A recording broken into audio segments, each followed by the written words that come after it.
What's up guys, it's Project here with my first build video for Rise. Cause I need the views, it's for Longsword. But yeah, today I'm sharing some Longsword builds I've been having fun with easy setups that don't require any RNG charm farming. The only thing you need for these to work is a 2 level 2 slot charm. That's it, so super easy to make. If you got weakness exploit level 2 or crit boost level 2 charm or a level 3 quick sheath charm, then yay, more power for the builds. But I'll present the builds with the basis of you not giving a crap about talisman farming right now. Save that for G rank with all the rarity 8 and 9 charms, right? For all the builds today, I'll pretty much use the default switch skills aside changing the draw sword move to double slash one. Sakura slash is good for newbies though, but not necessarily good for raw damage builds, so just keep that in mind if you are using that, you're playing suboptimally in most scenarios. And with that out of the way, build the start hole! I'll guess I'll get the most blatant one out of the way, the META Longsword build. Pretty much everyone is using this setup since like day 2 or 3 of release, not only for speedruns but now online in general. Seeing people rocking the no shirt, rajang pants outlook, so sharing it for people not aware of the exact armor and decorations needed in case you perhaps are trying out Longsword for the first time. I was able to get a 6-minute clear of Magnum Mallow first try as an average player with this build, which could have been sub 6 if I didn't die, hence average player. So yeah, this thing shreds. The main weapon of choice is Narga, cause meta weapon. It's by far better than everything else currently, with how things like crit eye and attack jewels are now level 2 slot gems instead of level 1. So the extra crit and white sharpness ends up being a lot better than the higher raw options. However, as you'll see later, that's not necessarily that crazy in the current state of the game. But this particular setup gets attack level 5, crit boost 2, level 3 quick sheath, which I think is mandatory for LS now. It vastly speeds up the EI sheath animation to the point where it's now favored to use over foresight slash. And lastly, some minor skills like level 3 speed sharpening for instant sharpness, free meal to waste less potions, and max might and lane power to reach that 100% crit-o, as well as flinch free, which is another mandatory in multiplayer. Useless in solo though, so you can do without it if you are a solo player. Again, all the decos needed are shown on the side there. For Rampage skills, for the weapon, you want attack up. So that's build 1, Big PP Longsword with 163 proc helm breakers without cap buffs, food, or item buffs against the training dummy at red gauge. Now build 2 is very similar. You swap the legs out, scrapping crit boost for focus. What focus allows you to do is have an easier time pulling off the spirit slash combo and getting to red gauge. Now, I have tested it rather extensively and honestly, it's kind of a cap. You don't need focus at all for pulling off full gauge combos. Simply quick sheath into phase slash and spirit blade combo with an X thrown in after the first R2 sometimes will get you full gauge every single time without focus. But what focus does get you is the fastest opener, as using double slash on draw into EI counter into spirit blade combo gets you to yellow immediately.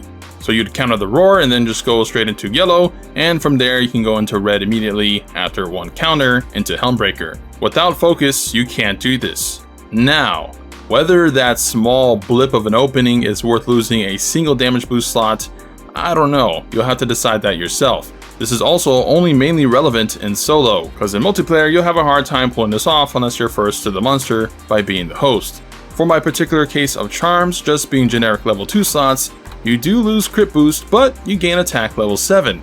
And the damage difference isn't that vast between level 4 attack with crit boost level 2 versus level 7 attack with no crit boost. So, you know, this build is a bit more comfy in that there are moments where you wish you had a little more gauge, and this build should solve that problem without totally crippling your damage output. Like mentioned earlier, if you do have Wex or crit boost level 2 charm with a level 2 slot, I would seriously consider adding in focus instead of a single extra attack boost, let's say for example. So that is build 2, Focus Longsword. And the last option, and probably why you clicked the video, is a build specifically tailored for Rampage. No, do not use your Meta Narga builds for Rampage. Stop it. Your DPS is mostly irrelevant, where 75% of the time you're mounted on gun mounts bombarding the monsters. Instead, you should be focusing on securing the subquest to get S or S plus rank for maximum rewards, so you can turn those tickets and materials, the reason you're farming Rampage, into melting fodder to make more charms. This build aids in that with Blast Blight, as Blast will proc more often than say Para or Sleep to trigger the status ailment subquest, which appears often. So I present to you Rampage Longsword, not only being decent damage, but good utility for Rampage with blast procs. Unlike the other builds, this one has good fashion as well, a very noteworthy feat in a game without layered armor unless you're pay to win. And despite obviously having lower damage stats, I still got a sub 7 against Magnum Mallow, sub 7 against Tigrex, so you know, still capable of kicking ass in solo. The main weapon is Magnus Longsword for the blast procs. Like the others, this only needs 2 level 2 slot charm as a base, and you get 80% crit total after latent power activation with max might level 2 and Wex. Latent power will trigger 2 minutes into the battle and remains for quite some time, so it's always relevant. This build for funsies also gets Hellcloak level 3, Magnus signature armor effect that grants additional explosions where you get the Hellblight buff on you, and when you use a Silkbind attack, it drops off of you and explodes against the monster if near it. So great for either Sakura / Spam or Helmbreaker.